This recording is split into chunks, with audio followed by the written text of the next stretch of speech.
बढ़ती हुई महंगाई का असर आप पर कितना है, क्योंकि आपसे लोग जानना चाहते हैं अगर आप पर फर्क पड़ा है तो निश्चित तौर पर दूसरों पर भी फर्क पड़ा होगा। देखिए, बात महंगाई की 100 दिन में ख़त्म करने से शुरू हुई थी कि हमारी सरकार आएगी तो हम 100 दिन में महंगाई पर कंट्रोल करेंगे। कितने 100 दिन बीत गए ये जोड़ लें लोग। ये बात अलग है कि महंगाई, भ्रष्टाचार, बेरोजगारी ये हर सरकारों में एक अस्थाई समस्या बनकर उभरी है और कोई सरकार इससे निजात नहीं दिला पाई। हालांकि शबनम पांडे जी ये बात कह रही हैं कि महंगाई ज़्यादा नहीं है, लेकिन इनके हस्बैंड पांडे जी मेरे दोस्त हैं और वो एलडीए में चीफ इंजीनियर थे, रिटायर हो गए हैं। तो पांडे जी इसलिए इन पर ज़्यादा हो सकता है महंगाई का असर ना दिखता हो। मैं इनको जानता हूँ काफ़ी समय से जी, लेकिन आम आदमी के सामने समस्या है।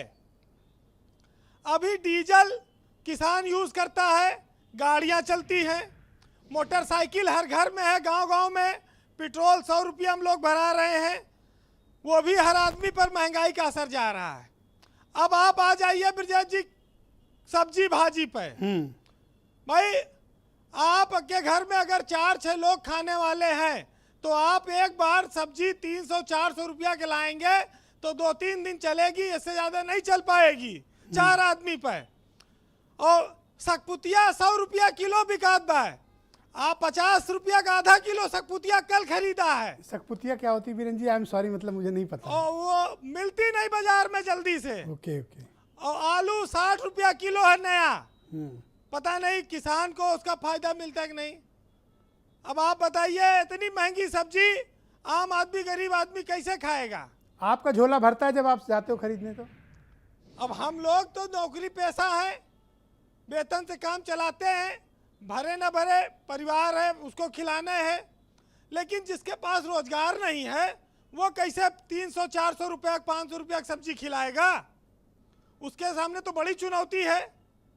भाई कोरोना काल है, रोजगार चले गए और जिनके बच्चे हैं वो अपने बच्चों को पढ़ा रहे हैं, स्कूल की फीस दे रहे हैं, मोबाइल भी खरीद रहे हैं, इंटरनेट भी दे रहे हैं, वो सब्जी भाजी भी खरीद के ला रहे हैं। कितनी चुनौतियां हैं। किराए के मेरे कॉलोनी में 30% मकान खाली हैं, यानी कि लोग छोड़कर चले गए लखनऊ। जिस कॉलोनी में लोग किराए के मकान लेने के लिए खड़े रहते थे। तो महंगाई का असर तो है ना कहीं ना कहीं। ये काफी आश्चर्यजनक बात बताई हाँ, आपने जी। ऐसे तमाम सारे उदाहरण हर जगह मिलेंगे शहर में। लेकिन सरकार भाई कहती है कि हम अपना पेट्रोल डीजल पे चाहे तो वो बैठ घटा के राहत दे सकती है, लेकिन वो कमाई की दुहाई देती है। कोरोना काल में शराब की दुकान खुलवा देती है, भाई कमाई नहीं हो रही, पैसा चाहिए, राजस्व चाहिए, उसकी अपनी मजबूरियां हैं। गरीबी के नाम पर सरकारें और राजनीतिक दल वोट मांगते हैं, लेकिन क्या आज वो गरीबों की बात सुन रहे हैं? इस महंगाई पर जो लोग गरीबी की दुहाई देकर सत्ता में आते हैं, क्या उनको ये परेशानी और गरीबी नहीं दिखती? ये इस देश का, प्रदेश का आम आदमी, नागरिक जिसके घर में चूल्हा जलाने का संकट है, बाढ़ आई हुई है, घर गिर जा रहे हैं, राशन बह गया है, वो लोग कैसे जिएंगे? पता नहीं कैसे कैसे चीजें हैं। अब बात किसान की आई है जी। यहाँ पर अर्थशास्त्री लोग बैठे हैं, मैं बजट का बहुत जानकार नहीं हूँ, लेकिन पिछला बजट जो था 5,80,000 करोड़ से ज़्यादा का बजट था। किसान की आय दुगुना करने का उत्तर प्रदेश में संकल्प था। जब से पैदा हुए तब से सुन रहे हैं दुगुना करेंगे आय। और पूंजीगत बजट का कृषि विभाग में मात्र 1.57% खर्चा हुआ है। आप ये सोचिए कि 2% से भी कम ये पूंजीगत बजट का खर्च कर पाए हैं जो किसानों की आय दुगुना करने की बात कहते हैं। आज इस सवाल को विपक्ष का कोई विधायक या सांसद या नेता मंत्री पूछे, पता लग जाएगा। तो ये जी समाज की दुर्दशा है। बरसात है, सड़कें बह गई हैं। तो क्या विपक्ष इसको मुद्दा बना पा रहा है महंगाई को? देखिए, मुद्दा तो हमेशा बनता है, लेकिन सरकारों की इसकी परवाह नहीं होती। और महंगाई की मार जितना हम आप झेलते हैं उससे ज़्यादा घर की स्त्रियां झेलती हैं। उनको परेशानी होती है। हम आप तो दिन भर बाहर रहते हैं, तमाम चीज़ों को नहीं जान पाते। वो घर चलाती हैं, उनको पता है नॉन तेल लकड़ी का दाम क्या है और हल्दी मिर्चा नेबुआ और सब्जी भाजी कहाँ से आ रही है। लेकिन सामाजिक जो अंतर है, जो असमानता है, वो ये है कि एक तरफ गरीबी कान छिदवाएगी तो तिनका डाल लेगी, और अमीरी सोने की दुकान पे जाके बड़े बड़े टप्स और बालियां खरीदेगी।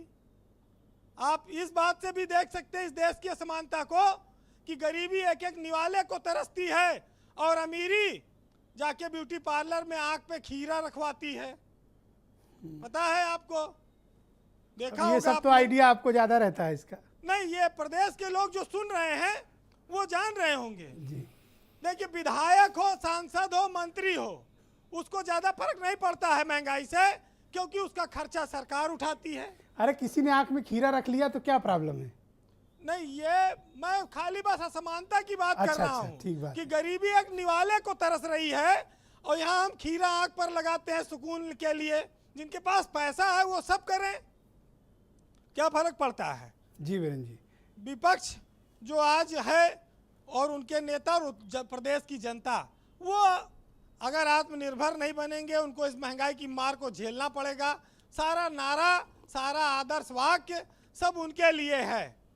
देखिए, जितने भी चीज़ें होती हैं समाज में, बड़े बड़े स्लोगन, वो सब दूसरों को पालन करने के लिए बनी हैं, खुद पर लागू नहीं होती हैं। ये बहुत हमेशा रहा है। लेकिन एक चीज़ अच्छा है कि बीजेपी सरकार ने जो 100 दिन में महंगाई कम करने का वादा किया था, वो उस वादे को भूल गई। अब आप कहते हैं विपक्ष के लिए मुद्दा नहीं है। मुद्दा बहुत सारी चीज़ें हैं, लेकिन जय श्री राम भी है साथ में। आज मैं 4 लाइनें कहूँगा, उनसे समझिएगा जी। कि देश चलता नहीं, मचलता है। मुद्दा हल नहीं होता है, सिर्फ उछलता है। और बीजेपी सरकार का एक ही बड़ा काम है, एक ही बड़ा काम कि काटो फीता, बदलो नाम, प्रेम से बोलो जय श्री राम। बहुत बहुत शुक्रिया वीरेंद्र जी, आपका बहुत बहुत धन्यवाद। मैं शबनम पांडे जी को आमंत्रित करता हूँ भारतीय